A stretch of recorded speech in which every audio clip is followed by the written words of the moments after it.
तो भैया आज बात होगी न्यूयॉर्क के बारे में। जल्दी वहां से हटो। वहाँ के लोग, वहाँ का कल्चर और मोस्ट इम्पोर्टेंटली वहाँ का माइंडसेट। लेकिन इसके लिए हमें जाना पड़ेगा 90s में, क्योंकि ये है न्यूयॉर्क स्टेट ऑफ माइंड। तो आज हम ब्रेक डाउन करेंगे second track from Illmatic called New York state of mind. और अगर आपने ये वाली वीडियो नहीं देखी है तो इसमें मैंने फर्स्ट ट्रैक दी जेनेसिस का ब्रेक डाउन भी किया है, तो जाकर देख लेना। सो ज्यादा शानेगिरी ना करते हुए सीधा आते हैं इंट्रो पर। सो नास जब ये गाना रिकॉर्ड कर रहे थे तो स्टूडियो में उन्होंने ये लाइन बोली और इसके बाद पता नहीं क्यों लेकिन वो कुछ सेकंड के लिए रुक गए। मतलब पता नहीं उनको समझ नहीं आ रहा था कि वो कैसे स्टार्ट करे इस गाने को, और इसी हड़बड़ाहट में उन्होंने ये बोल दिया कि I don't know how to start this shit. लेकिन इसके बाद भाइयों जब नास ने पहला वर्स स्पिट करना शुरू किया तो वो रुके नहीं और एक ही सांस में पूरा वर्स मुका दिया।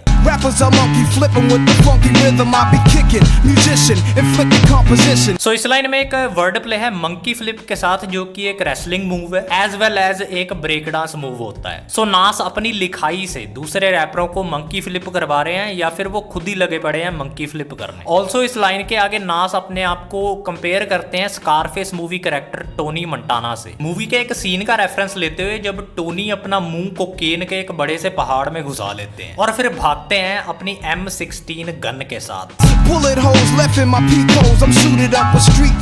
नास एक ऐसा बंदा है जो कि स्ट्रीट वेयर पहनता है और अपनी गन के साथ अपने दुश्मनों को उड़ाता है, और इसी स्ट्रीट लाइफ में वो अपने कुछ खास दोस्त भी खो चुका है। That's what it is. सो नास जब इस एल्बम से पहले इतने ज्यादा फेमस नहीं थे तो वो ENJ ब्रांडी नाम की एक शराब पिया करते थे जो कि बेसिकली चीप प्राइस में मिलती थी, और गैम्बलिंग भी किया करते थे वो, और उन लोगों पर हंसा करते थे जो साले ड्रग्स के लिए टूटे हुए एम्पलीफायर बेचा करते थे। और हाँ, गैम्बलिंग में वो C10 नाम की एक गेम खेला करते थे जो कि बेसिकली 3 डाइस गेम होती है।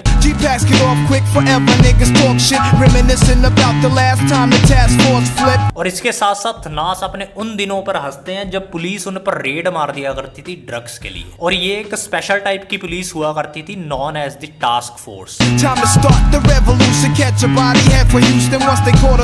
सो नास अपने वेपन्स को अपने घर की जगह ग्रास में छुपा कर रखते थे क्योंकि वो एक बेटर जगह है छुपाने के लिए चीजों, और जब पुलिस उनके पीछे होती थी तो वो चीता से भी तेज दौड़ते थे, ऐसा उनका कहना है। अब चीता एक पॉसिबल रेफरेंस हो सकता है ग्रास का, क्योंकि चीता ग्रास पर भागता है, सो चीता एंड ग्रास, समझ रहे हो। ऑल्सो नास अपने एनिमीज को गन शो करते हुए बोलते हैं कि पीछे हट जाओ वरना मैं गोलियां चला दूंगा। ये बंदूक है। Meanwhile,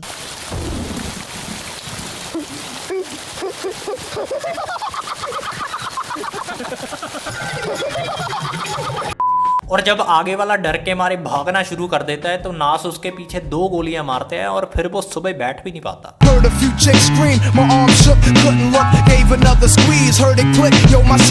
सो जब ये इंसिडेंट हो रहा था, यानी कि जब नास गोलियां चला रहे थे अपने दुश्मनों पर, तब वहां पर कुछ लड़कियां भी थी जो कि चीख रही थी जोर जोर से, और उनकी चीखें सुनकर नास के हाथ कांपने लगते हैं, और सडनली नास की गन काम करना बंद कर देती है। बेसिकली वो जाम हो जाती है और नास की वही फट जाती है, और जब नास इसका काउज ढूंढने की कोशिश करते हैं तो उनको पता चलता है कि गन के अंदर 3 गोलियां अभी भी बची हुई हैं जो कि अंदर ही फंस चुकी हैं। So now I'm jetting to the building lobby, and it was full of children, probably couldn't see as high as I be. What you said? So Nas अपने एनिमीज को बच्चे कंसीडर करते हैं क्योंकि वो उनसे उम्र में छोटे हैं। अदरवाइज नास को ऐसा भ्रम ही हो रहा है क्योंकि वो उस वक्त नशे में टल्ली हुए पड़े हैं। अब यहाँ पर एक वर्ड है जेटिंग, जिसका बेसिकली मतलब होता है कहीं पर जाना, और इसका वर्ड प्ले किया गया है हाई शब्द के साथ, जिसका मतलब होता है नशे में धुत, लेकिन इसका एक सिंपल सा मतलब होता है बहुत ही ऊंचा। सो जेट एयरप्लेन एंड हाई मतलब ऊंचा, सो जेट एंड हाई आप कनेक्शन समझ सकते हो। इसके साथ नास के हिसाब से अब जमाना वैसा नहीं रहा जैसे पहले था, क्योंकि आज के जमाने में बच्चे ही हथियार उठाई फिरते हैं और ड्रग्स बेचते हैं एट द सेम टाइम।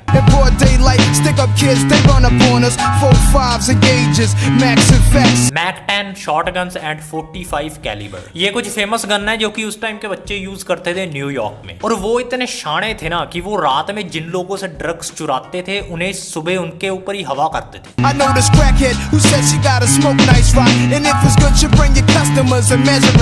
सो जो क्रैक हेड होते हैं यानी कि जो ड्रग एडिक्ट होते हैं, नास ने उनको कंपेयर किया है मेजरिंग पॉट से, क्योंकि वो ड्रग डीलर्स के लिए एक अच्छा खासा सोर्स होते हैं पैसा कमाने का। लेकिन जब वो पकड़े जाते हैं और जब जेल में चले जाते हैं तब उनकी बीवियां एडिक्ट बन जाती हैं उनकी याद में। वाह, रिश्ता हो तो ऐसा। ये रिश्ता क्या कहलाता है?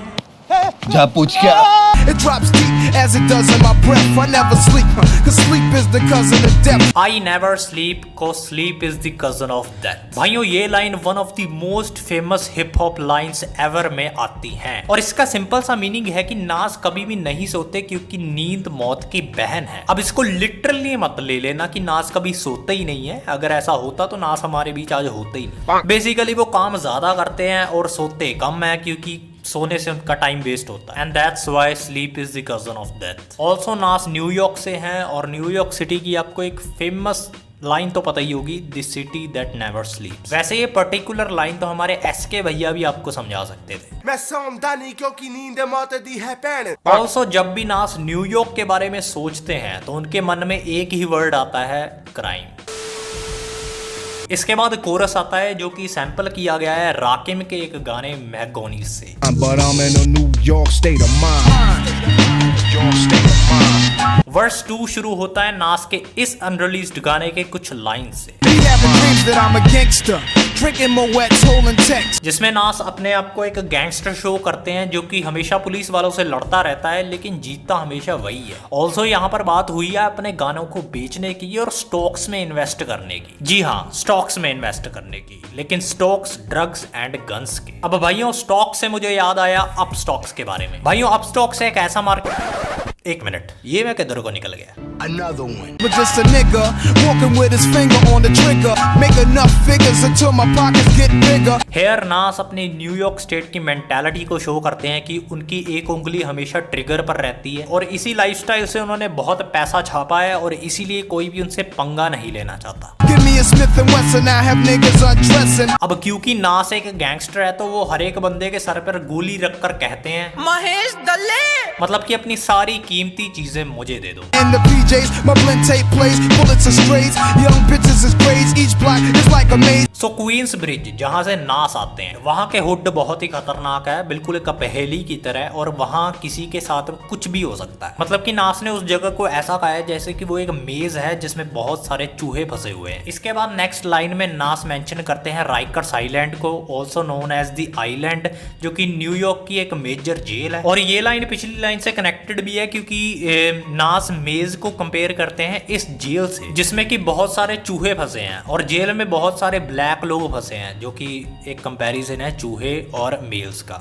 Black, I'm living where the nights is jet black. The fiends fight to get crack. I just max. I dream I can sit back. नास इमेजिन करते हैं कि वो एक कुर्सी पर आराम से बैठे हैं और उनका ड्रग्स का धंधा बहुत सही चल रहा है, बिल्कुल एल कपोन की तरह। एल कपोन आपको पता ही होगा, फेमस अमेरिकन गैंगस्टर। प्लस यहाँ पर एक वर्ड है लैंप, जो कि एक स्लैंग है चिल या रिलैक्स के लिए। Homes, I got so many rhymes, I don't think I'm too sane. Life is parallel to hell, but I must maintain. सो जहां आजकल के आर्टिस्ट दूसरों से गाना लेते हैं या फिर लिखवाते हैं, वहीं नास को उस टाइम पर समझ ही नहीं आ रहा था कि वो इतने सारे अपने लिरिक्स कैसे एक गाने में डालें। मतलब कि उनके पास लिरिक्स इतने ज्यादा थे कि वो उनको समझ नहीं आ रहा था कि वो कैसे एक गाने में अपने सारे लिरिक्स डालें। इसके बाद एक बहुत ही सही लाइन आती है कि life is parallel to hell but I must maintain. Simple meaning कि वो क्वींस ब्रिज रहते हैं और वहां पर लाइफ और हेल में बहुत ही कम डिफरेंस है, लेकिन फिर भी वो एडजस्ट करते हैं। It's only right that I was born to use mics, and the stuff that I write is even tougher than dice. अब यहाँ पर मैं आपको थोड़ा शॉर्ट में बताता हूँ। नास ने यहाँ पर बात की है अपनी रैपिंग के बारे में। फॉर एग्जाम्पल, वो पैदा ही माइक पकड़ने के लिए हुए थे, उनके बार से समझने बहुत मुश्किल है, उनका स्टाइल बाकी रैपरों से बिल्कुल अलग है और वो अपने फ्लो में अपना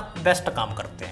The city never sleeps, full of villains and creeps. That's where I learned to do my hustle, had to scuffle with freaks. Again नास यहाँ पर कहते हैं कि वो वहां पर रहते रहते एडिक्ट हो चुके हैं स्नीकर्स के, वीड के और लड़कियों के। In the streets I could greet ya about blunts, I teach her. Inhale deep like the words in my breath. मतलब कि नास को अगर उनके कोई हुड में कोई बंदा मिलता है तो वो सबसे पहले उसको ब्लंट जलाना सिखाते हैं कि कैसे उसके स्मोक को अपने मुंह के अंदर डीप लेकर जाएं, जैसे नास के मुंह से डीप वर्ड निकलते हैं। चलो खींच काच कर मैंने एक लाइन बनाई दी। इसके बाद फिर से कोरस आता है और फिर ये गाना समाप्त हो जाता है। अब अगर आप मेरी वीडियो से रेगुलर देखते हो तो आपको एक बात अजीब लगी होगी कि आज पूरी वीडियो निकल गई लेकिन मैंने आज अपना थोपड़ा नहीं दिखाया। तो ये देखो, अब ये सब मुझे दिखाने की जरूरत नहीं थी अगर मेरा फेस रिवील ना हुआ होता, लेकिन अब हुआ है तो देख लो। और ब्रेकडाउन्स देखना है तो इस प्लेलिस्ट को फॉलो करो और बाकी वीडियोस के लिए चैनल सब्सक्राइब करो एंड मिलते हैं नेक्स्ट वीडियो में। तब तक के लिए बाय।